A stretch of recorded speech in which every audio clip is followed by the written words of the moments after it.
Hello friends, good morning to all of you. Welcome to my channel. आज का editorial Covid 19 पे based है। Covid 19 और उससे रिलेटेड जो वैक्सीनेशन का जो इशू है उसमें क्या क्या गड़बड़ी आ रही है, क्या क्या सुधारा जा सकता है, इन्हीं सारी बातों को लेकर के आज हम लोग पढ़ते हैं, देखते हैं। सैल्वेजिंग स्ट्रेटजी। सैल्वेज का कहने का मतलब होता है रक्षा करना, बचाना।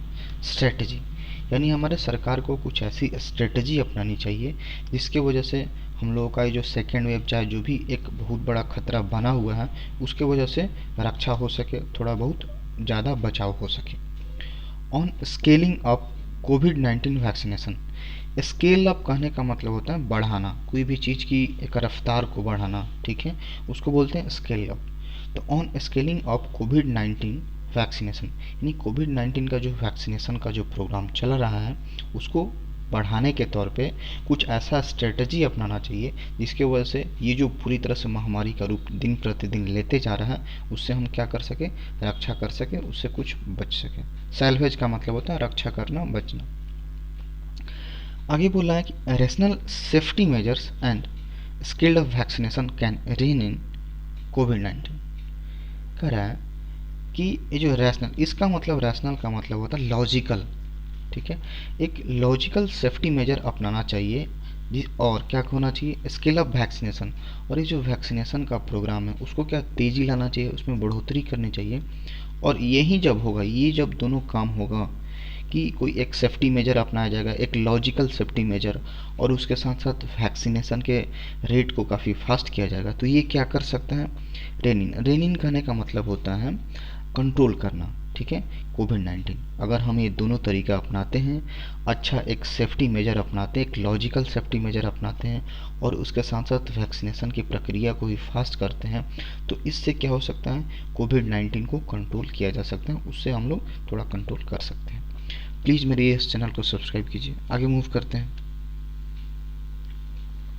कह रहा है कि India's aggressive second wave of coronavirus infections marked by over 150,000 cases a day and many deaths is clearly the result of irrational exuberance clearly in the new year। कह रहा है कि इंडिया में जो सेकेंड वेव आया है, aggressive कहने का मतलब जो बहुत गुस्से में हो, एक तरह से यहाँ पे सेंस क्या रहा है, बहुत गंभीर, एक तरह से बोल सकते हैं बहुत ही ख़राब सिचुएशन बोल सकते हैं। तो इंडिया का जो एक सेकेंड वेव आया वो क्या है, काफ़ी एग्रेसिव है, ठीक है, ऑफ कोरोना वायरस इन्फेक्शन, ठीक है, मार्क बाई ओवर 150,000 केसेस है। अभी कुछ दिन पहले ये देखा गया कि एक दिन में 1.5 लाख से भी ज़्यादा न्यू केसेज आ रहे हैं, तो ये सेकेंड वेव काफ़ी एग्रेसिव है। और इसके चलते क्या हुआ है, many deaths is clearly the, इसके वजह से बहुत सारे लोगों की जान चली गई है। इज क्लियरली स्पष्ट रूप से क्या दिखाता है, द रिजल्ट ऑफ इरेशनल एक्जुबरेंस। एक्जुबरेंस कहने का मतलब अधिकता इन द न्यू ईयर, यानी कहने का मतलब अब हम लोग ये जो न्यू ईयर आया था हम लोग उस टाइम क्या सोच लेते कि अब तो गया कोविड 19, कोरोना चला गया, लेकिन उसके बावजूद भी जो हम लोग ढिलाई बरते, जो एक इरेशनल, जो बिना लॉजिक का एक अधिकता बरती गई इस न्यू ईयर के शुरुआत में, उसके वजह से अभी हम लोगों को परिणाम दिख रहा है कि डेली 1.5 लाख से ज़्यादा केसेज आ रहे हैं और बहुत सारे लोगों की जान चली गई। After pre maturely assuming that Covid 19 was virtually over. Pre maturely कहने का मतलब एक होता है ना परफेक्ट टाइम, उसके पहले, समय से पहले। तो ये जो एक समय से पहले हम लोग क्या एज्यूम कर लिए, मान लिए थे कि ये जो कोविड 19 वर्चुअली ओवर, ये हम लोग पहले से ही समय से पहले ही मान लिए कि कोविड 19 ऑलमोस्ट चला गया, वर्चुअली ओवर हो गया है। Governments made rash decision. Rash कहने का मतलब क्या, जल्दीबाजी में, ठीक है। गवर्नमेंट्स ने क्या, जो सरकार हमारी वो क्या की, बहुत जल्दीबाजी में डिसीजन ली और क्या कर दी, टू अलाउ, और ये permission they the large religious gathering, जो जो धार्मिक स्थल पे जो गैदरिंग होती हैं, जो लोगों का इकट्ठा होता है, जमावड़ा होता है, उसको अलाउ कर दिया गया। पॉलिटिकल कंपेगन, जो चुनावी अभियान होते हैं उसको भी एक तरह से अलाउ कर दिया गया। With little regard for disease control. With little regard मतलब एक होता ना दरकिनार करते हुए, बिना कोई उस पर ध्यान देते हुए। यहाँ पे और रहता, और लिटिल तो थोड़ा बहुत का सेंस आता, लिटिल मतलब ना के बराबर, मतलब ये जो डिजीज कंट्रोल को, डिजीज का जो कंट्रोल है इसको पूरी तरह से ना के बराबर ध्यान देते हुए सरकार ने जल्दी डिसीजन लिया और जो भी धार्मिक स्थल थे वहाँ पे गैदरिंग को अलाउ करना शुरू कर दिया, और जो भी चुनाव आंदोलन चुनाव कैंपेगन था, चुनावी अभियान जो था उसको परमिशन दे दिया, आगे अलाउ कर दिया। तो इस बिना डिजीज को कंट्रोल को ध्यान देते हुए ये सारी चीज़ें हो गई, जो कि बहुत जल्दीबाजी में सरकार के द्वारा डिसीजन लिया गया। The lapse is now threatening a nascent economic recovery. अब लैप्स कहने का मतलब क्या हुआ, एक तरह से चूक, गलती। इज नाउ थ्रेटनिंग, ये जो चूक हुआ है सरकार के द्वारा, ये क्या है, एक तरह से डरा रहा है, एक भय पैदा कर रहा है। और नेसेंट इकोनॉमिक रिकवरी, अब पेंडेमिक के बाद थोड़ा बहुत इकोनॉमी थोड़ा बहुत अपने ट्रैक पे आ रहा था, थोड़ा बहुत सुधर रहा है, ठीक है ना। नेसेंट कहने का मतलब क्या होता है, कोई भी चीज़ जो अपने शुरुआती दौर में होता है, एक बोलता है ना नवजात बच्चा, नेसेंट जिसको बोलते हैं। कोई भी सिचुएशन, कोई भी चीज़ जो अपने शुरुआत स्टार्टिंग फेज में है उसको नेसेंट बोलते हैं। तो पेंडेमिक के बाद जो हमारा इकोनॉमिक था धीरे धीरे रिकवर कर रहा था, अभी स्टार्टिंग फेज में ही था रिकवर करने का, तो उस पर भी क्या एक तरह से डर खतरा मंडरा रहा है, थ्रेटनिंग हो रहा है, ये जो सरकार के द्वारा चूक हुआ है उसको। Rather than view the crisis as a political setback, कह रहा है कि रादर देन मतलब के बजाय, व्यू मतलब इसको पॉलिटिकल ये क्या बोल सकते हैं, पॉलिटिकल सेटबैक, सेटबैक मतलब एक तरह से झटका, इसको एक राजनीतिक सेटबैक के को क्राइसिस को देखने के बजाय, ये जो क्राइसिस है इसको पॉलिटिकल सेटबैक की तरह देखने के बजाय क्या करना चाहिए सरकार को, तो government should focus on a mitigation strategy. Government को किस चीज़ पे फोकस करना चाहिए, ध्यान देना चाहिए, ऑन ए मिटिगेशन। मिटिगेशन मतलब होता है कम करना, लेसन करना, इस जो कोविड-19 का जो इफेक्ट है उसको कम करने पे ध्यान फोकस करना चाहिए, उससे कुछ स्ट्रेटजी अपनाना चाहिए। डैट विल नॉट होबल द इकोनॉमी, होबल कहने का मतलब लिमिट करना, किसी चीज़ को सीमित करना। तो यही बोलना है कि सरकार को अपना राजनीतिक एक सेटबैक, इस क्राइसिस को देखने के बजाय, मतलब राजनीति से हट करके क्या करना चाहिए, गवर्नमेंट को एक ऐसी स्ट्रेटजी अपनानी चाहिए जिससे ये इसमें क्या हो, थोड़ा सा मिटिगेशन हो, थोड़ा सा जो प्रभाव उसमें कमी आए, और ये जो इकोनॉमी है पूरी तरह से सीमित ना हो, उस पर लिमिट ना लगाया जा सके। कुछ ऐसा स्ट्रेटजी अपनाना चाहिए जिसके वजह से हमारी जो इकोनॉमी है, अर्थव्यवस्था है, वो सीमित ना हो सके। While stopping the wild fire spread of corona virus, और इसके साथ साथ ये भी करना चाहिए कि जो हमारा जो कोरोना वायरस है, जो वायरस है एक जंगल की आग, वाइल्ड फायर करने का मतलब जंगल की आग की तरह जो फैल रहा है उसको रोकने के लिए भी एक बेहतर स्ट्रेटजी अपनाना चाहिए। अ की इंटरवेंशन, ये जो मुख्य हस्तक्षेप, इंटरवेंशन करने का मतलब क्या, हस्तक्षेप होता है। वुड बी टू प्रोटेक्ट, एक सरकार का क्या एक महत्वपूर्ण हस्तक्षेप होना चाहिए, to protect the labour force, जो हमारे जो मजदूर वर्ग के लोग हैं, लेबर फोर्स जो उस दायरे के लोग हैं उसको रक्षा करने के लिए क्या करना चाहिए, through a scaling of the vaccination. Scale up कहने का मतलब बढ़ाना चाहिए, वैक्सीनेशन का जो दर होना चाहिए, वो लेबर फोर्स जो है, मजदूर वर्ग हैं, जो काम करने वाले जो लोग हैं, उनमें वैक्सीनेशन का रेट को बढ़ा करके उनकी रक्षा की जानी चाहिए, ठीक है। In industry and work places, ठीक है, जो भी उद्योग हैं जहाँ पे काम करने का जो स्थान है वहाँ पे जो लेबर फोर्स हैं उनको क्या किया जाना चाहिए, एक सरकार के द्वारा मुख्य हस्तक्षेप ये होना चाहिए कि उनको जो भी वैक्सीनेशन लग रहा है उसमें थोड़ा तेजी लाना चाहिए। आगे मूव करते हैं। Employers must also be encourage to retain और opt for staggered working hours.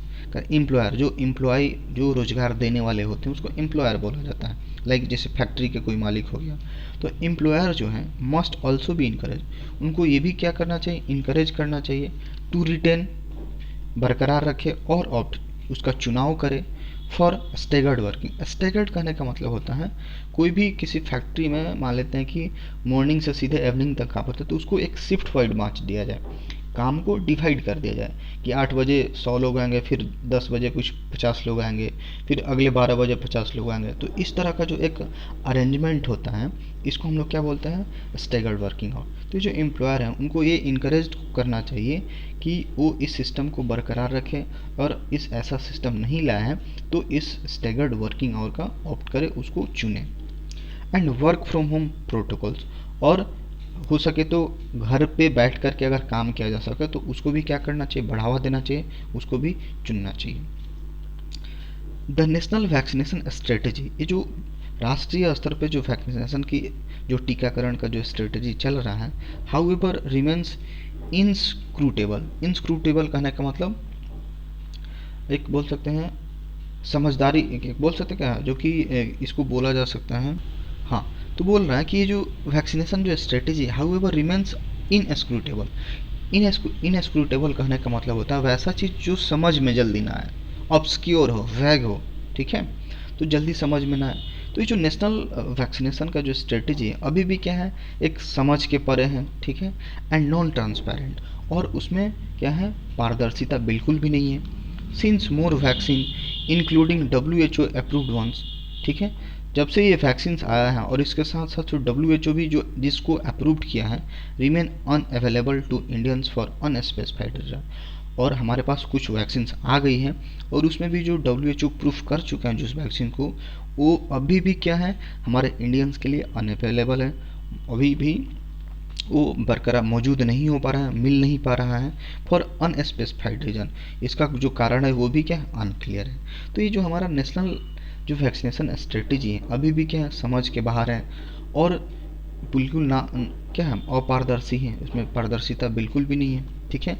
और भी जो वैक्सीन है WHO अप्रूव्ड कर चुका है वो हमारे भारतीयों तक अवेलेबल नहीं हो पा रहा है किसी अनस्पेसिफाइड रीजन से, और किस रीजन से हो रहा है वो भी क्लियर नहीं है।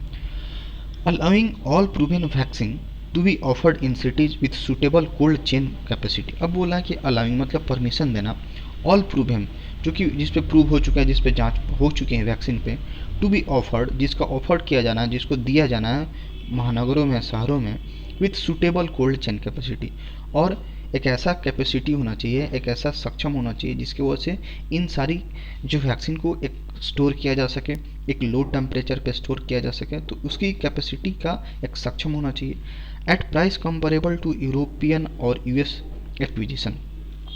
एक्विजिशन कहने का मतलब अधिग्रहण, जिस पे आपकी स्वामित्व हो। तो ही बोल रहा है कि ये जो भी वैक्सीन को प्रूव हो चुका है, उसको वेरीफाई किया जा चुका है, तो उसको अलाउ किया जाना, जो भी और अलाउ किया जाना है सिटीज़ में जो जिसके पास कैपेसिटी ज़्यादा है स्टोर करने का। और यदि प्राइस की बात करें यूरोप और US को लेकर के, तो वहाँ पे क्या है, जो वहाँ पे वैक्सीन है mRNA, वो जो वैक्सीन है उसका क्या है, उसका एक डोज का दाम है $20, ठीक है।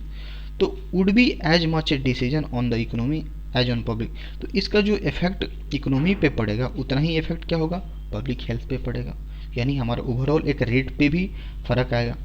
अब यहाँ पे बोला है making more Covishield and Covaxin dose available to priority rest पे।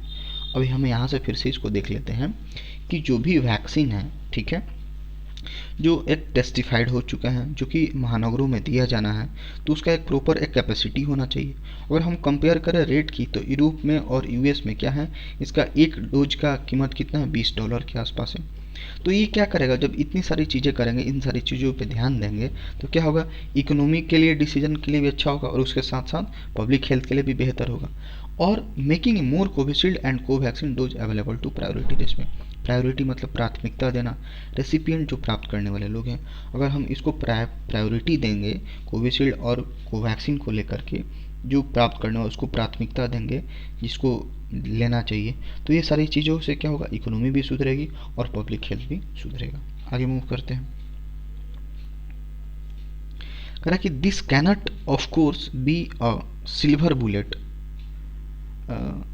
Given the big population that remains to be covered. कह रहा कि दिस कैनट ऑफ कोर्स, ये ऐसा नहीं हो सकता यकीनन भी ये सिल्वर बुलेट। सिल्वर बुलेट कहने का मतलब क्या, आपके पास कोई एक जादुई, एक होता ना, कोई आपके पास समस्या है, उसका जादुई हल बोल सकते हैं, ठीक है ना, कि एक ऐसा चीज़ है जिसके पास कोई भी समस्या के आपके पास हल हो, तो उसको सिल्वर बुलेट बोला जाता है, एक जादुई हल। तो ऐसा भी नहीं है कि हमारे पास एक सिल्वर बुलेट की तरह काम करेगा। गिवन मतलब इस बात को ध्यान में रखते हुए, गिवन द बिग पॉपुलेशन, हमारी जो भारत की जनसंख्या काफ़ी बड़ी है, इस बात को ध्यान में रखते हुए कि रिमेन्स टू बी कवर्ड, जो कि अभी कवर किया जाना है, अभी बहुत सारे लोगों को वैक्सीनेशन के लिए कवर किया जाना है। तो इसके लिए क्या करना है, the fast pace of virus spread enable in part by variant. अब ये जो वायरस का जो स्प्रेड हो रहा है काफ़ी फास्ट हो चुका है और बहुत सारे वेरिएंट का भी रूप ले चुके हैं, बहुत सारे तरीका का आ चुका है। And younger age group showing symptom disease, और जो खास करके जो यंगर एज है, जो यंग एज के लोग हैं, उनमें ज़्यादातर सिम्टोमेटिक डिजीज, ये सारी बातें दिख रही है। कह रहा है कि एट प्रेजेंट, अभी हाल फिलहाल की बात करें तो सोशल वैक्सीन, ये थोड़ा फिगरेटिव मीनिंग लेकर के बात कर रहे हैं। ये जो हाल फिलहाल की बात करें तो जो सोशल वैक्सीन जो हमारे पास क्या क्या है, ठीक है। सोशल वैक्सीन कहने का मतलब क्या, इसका क्या सेंस आ रहा है कि मास्क पहनना, हेल्दी एक डिस्टेंस मेंटेन करना, पब्लिक एटिक्यूट। एटिक्यूट कहने का मतलब होता है तौर तरीका, क्या हम लोग इस कोविड को लेकर के हम क्या तौर तरीका अपना रहे हैं, इन सारी बातों को जब ध्यान रखेंगे, यही हमारा क्या है सोशल वैक्सीन का काम करेगा, और इससे थोड़ा बहुत हम लोग बच सकते हैं। और ये भी क्या है, वाइटली इंपॉर्टेंट, बहुत ज़्यादा इंपॉर्टेंट भी है। मोर सो, और इसके अलावा क्या है, because the health system is not equipped to handle severe disease country wide. और इसके साथ साथ ये क्यों ज़रूरी है, हमारे पास अगर वैक्सीनेशन का प्रोग्राम फास्ट नहीं हो रहा है तो एक बेसिक तौर पे प्राइमरी लेवल पे हम लोगों का सोशल वैक्सीन क्या है, मास्क यूज करना, सोशल डिस्टेंसिंग करना, एक जो हम पब्लिक प्लेस पे क्या तौर तरीका अपना रहे हैं उसका ध्यान रखना, ये काफ़ी इंपॉर्टेंट है। क्यों, क्योंकि ये जो हेल्थ सिस्टम है पूरी तरह से लैस नहीं है, पूरी तरह से इक्विप्ड नहीं है, ठीक है, to handle severe disease contribute. अगर बहुत भयंकर लेवल पे, बहुत ही ज़्यादा लेवल पर डिजीज फैलती है कंट्री वाइड, तो हम पूरी तरह से, हमारा हेल्थ सिस्टम पूरी तरह से इक्विप्ड नहीं है, पूरी तरह से डेवलप नहीं है जो कि इसको हैंडल कर सके। तो इसलिए बेहतर क्या है, हम लोग जो सोशल वैक्सीन, मास्क का यूज करें, सोशल डिस्टेंसिंग अपनाएं, और पब्लिक प्लेस पे किस तरीके से तौर तरीका अपना रहे हैं, इन सारी बातों का ध्यान रखें। The scientific view of pandemic fatigue is that people see the opportunity cost of the prolonged adherence to demanding restriction as too high, considering the value of things lost. कह रहे हैं कि ये जो साइंटिफिक व्यू है pandemic फैटिक, फैटिक कहने का मतलब थकान, एकदम बिल्कुल हार जाना। तो ये जो लॉकडाउन लगा, ये जो पेंडेमिक है, इससे क्या, अगर साइंटिफिक व्यू देखा गया तो इससे लोग क्या पूरी तरह से परेशान हो गए, पूरी तरह से थक चुके हैं। Is that people see opportunity cost of prolong adder, prolong कहने का मतलब जो बहुत लंबे समय से चल रहा हो। एडहरेंस टू, एडहर के बाद हमेशा टू का प्रीपोजिशन आता है, एकदम फिक्स प्रीपोजिशन लगता है। तो जो पेंडेमिक के बाद जो लोग पूरी तरह से थक चुके हैं, लोगों का ये भी मानना है कि वो ये जो बहुत लंबे समय तक जो लॉकडाउन लगा, ये पेंडेमिक को झेलना पड़ा, ठीक है ना, तो इनसे उनको, और इसमें बहुत सारा जो रेस्ट्रिक्शन लगा, इसमें जो रेस्ट्रिक्शन का जो डिमांड था बहुत ज़्यादा था, और इनसे बहुत सारी चीज़ों को खो दिया गया है। यानी उनको बहुत सारी जो अपॉर्चुनिटी एक तरह से एक लॉकडाउन के तहत उनको जो मिला था, और उन्होंने सख्ती से जो पालन किया था, जो भी बहुत ज़्यादा मात्रा में बहुत हाई लेवल पे जो रिस्ट्रिक्शन लगा था, इन सारी चीज़ों को वो लोग पालन भी किए बहुत लंबे समय तक, और इसके वजह से क्या हुआ, वे बहुत सारी चीज़ों को खो दिए, बहुत वैल्यूएबल चीज़ को उन्होंने खो दिया। डेट इंक्लूड्स, अब इसमें क्या क्या चीज़ जो उन्होंने खो दिया है, that includes access to education, शिक्षा को लेकर के काफ़ी परेशानी हुई बहुत सारे लोगों का, बहुत सारे स्टूडेंट्स हम लोग जैसे क्या हो गया कि बहुत सारा एक साल ऐसे ही वेस्ट हो गया, तो एजुकेशन पे काफ़ी प्रभाव हुआ। मीटिंग विथ लव्ड वन, बहुत सारे लोग जो अपने प्रियजनों से मिल नहीं पाए। परफॉर्मिंग लाइफ रिचुअल्स, रिचुअल कहने का मतलब वहीं जैसे मान लेते हैं किसी आदमी का डेथ हो गया, देहांत हो गया, तो उसका दाह संस्कार करने के लिए, और जो भी हमारे लाइफ से रिलेटेड जो एक क्रियाक्रम होता है उस पर भी हम लोग बहुत सारा मुसीबत झेले उसको लेकर के। And the conflict of both work and home confined to the same place, और ऐसा सिचुएशन कोविड के टाइम आ गया था, लॉकडाउन के टाइम, कि हम लोग का घर और काम करने का जगह, वर्क एंड होम, हम लोग जहाँ पे रहते थे उसी को काम करने का जगह बना लिए थे। तो ये जो संघर्ष था, कॉन्फ्लिक्ट का मतलब यहाँ पे संघर्ष से आ रहा है, तो ये काफ़ी एक तरह से confine to same space, confine to कहने का मतलब लिमिट होना, एक तरह से सीमित होना।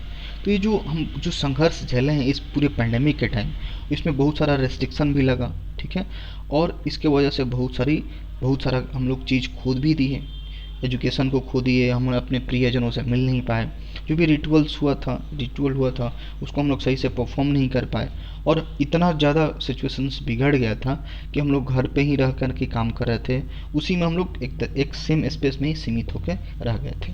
आगे मूव करते हैं। कह रहा है कि this universal experience is made worse in India by deficit in housing. अब ये जो ऐसा नहीं है कि केवल इंडिया की बात है, ये एक्सपीरियंस क्या है, पूरी यूनिवर्सल विश्व स्तर पे है, सार्वभौमिक है, लेकिन ये जो एक्सपीरियंस है, यूनिवर्सल एक्सपीरियंस, खास करके इंडिया में ज़्यादा झेलने को देखा गया, बहुत बुरा हुआ इंडिया में। क्यों, क्योंकि बाई डिफिसिट मतलब कमी होना इन हाउसिंग। इंडिया में क्या है, घर बाग की कमी है, मोबिलिटी की कमी है, लोगों का आवाजाही में कमी है, ठीक है। And good living condition, India में जो हमारी अच्छा से रहने का जो एक लिविंग स्टाइल है उसमें भी सारी कमी है, जिसकी वजह से इंडिया काफ़ी प्रभावित हुआ। It is important for the government, सरकार के लिए बहुत इम्पोर्टेंट होगा। देयर फॉर, अब देखिए यहाँ पे देयर फॉर पहले भी लगा सकता था, लेकिन यहाँ पे बीच में लगा थोड़ा कंफ्यूज करने के लिए। यहाँ पे ऐसे भी लिख सकता था, therefore it is important for government to come up with rational activity curves, लेकिन यहाँ पे बीच में लगा है। तो ये बहुत इंपॉर्टेंट है सरकार के लिए, इसलिए कि टू कम अप विथ मतलब कोई एक एक हल के साथ सामने आना, कुछ सॉल्यूशन के साथ सामने आना। कम अप विथ रैशनल एक्टिविटी कर, कुछ ऐसा लॉजिकल एक्टिविटी ला करके कर्व करना, मतलब कमी करना, उसमें कटौती करना। कीप देम स्टेबल, और उसको स्टेबल भी रखना। एंड इंसेंटिवाइज पीपल, लोगों को क्या करना, कुछ पैसा मुहैया कराना, जो भी उनकी हेल्प करना, पैसा रुपया से भी हेल्प करना और बाकी तरीके से भी हेल्प करना, including through the financial reward, और इसके साथ साथ क्या वहीं फिनेंशियल रिवार्ड भी देना। तो ये सरकार के लिए बहुत इंपॉर्टेंट है कि एक लॉजिकल तरीके से एक कर्व करना, किस चीज़ में कमी लाना और इसको स्टेबल बनाना, और जो लोग को ज़रूरत है, फिनेंशियल सपोर्ट की ज़रूरत है, उसको एक तरह से इंसेंटिवाइज करना। तो ये सरकार के लिए काफ़ी ज़रूर है। These incentives can lower the perception of lost opportunity। अब ये जो इंसेंटिव सरकार अगर देती है, ठीक है, एक मुआवजा देती है, एक तरह से बोल सकते हैं, कुछ को सपोर्ट के तौर पे पैसा या जो कुछ भी देती है, तो ये क्या करेगा, लोअर कम करेगा द परसेप्शन, मतलब क्या, एक तरह से जो आइडिया होता है, जो थॉट्स होता है, जो एक विचार होता है ऑफ लॉस्ट अपॉर्चुनिटी। लोगों का ये मानना है कि पेंडेमिक के टाइम, लॉकडाउन के टाइम उन्हें बहुत सारी अपॉर्चुनिटी खो दी है, उसका विचार थोड़ा कम होगा अगर सरकार इंसेंटिव देगी तो। एंड कंपनसेट और कंपनसेट करने का मतलब क्या, क्षतिपूर्ति। Compensate workers in affected sector, और जो भी सेक्टर काफ़ी अफेक्टेड हैं वैसे वर्कर को कंपनसेट करे, थोड़ा एक सपोर्ट के तौर पर कुछ पैसा दे। अभी कौन कौन सा ज़्यादा सेक्टर अफेक्ट हुआ था, ट्रेवल सेक्टर, यातायात वाला, फूड से रिलेटेड जो सेक्टर था, ठीक है, होटल वगैरह हो गया, रेस्टोरेंट हो गए, हॉस्पिटैलिटी इंडस्ट्री, जो भी हॉस्पिटैलिटी कहने का मतलब क्या हुआ, जो आतिथ्य सत्कार का जो किया जाता है, जो होटल वगैरह में जो हम लोग ठहरते हैं, तो ये सारी चीज़ें जो हो गई तो काफ़ी प्रभावित हैं। तो इसलिए सरकार को यहाँ के जो वर्कर्स हैं उनको थोड़ा कंपनसेट करना चाहिए।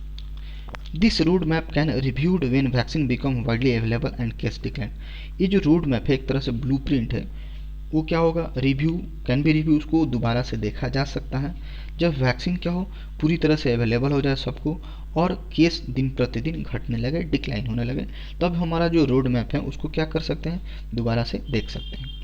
ऑल्दो, यद्यपि कि a return to care free past is a long way off, हालांकि ये जो एक तरह वापसी है केयर फ्री पास्ट, जिस तरह कोरोना के पहले हम लोग बिल्कुल बेपरवाह तरीके से जी रहे थे लाइफ को, तो वैसे सिचुएशंस में लौटना, उस सिचुएशन में वापसी फिर से जाना अभी भी बहुत दूर है, अ लॉन्ग वे ऑफ, अभी भी बहुत दूर है।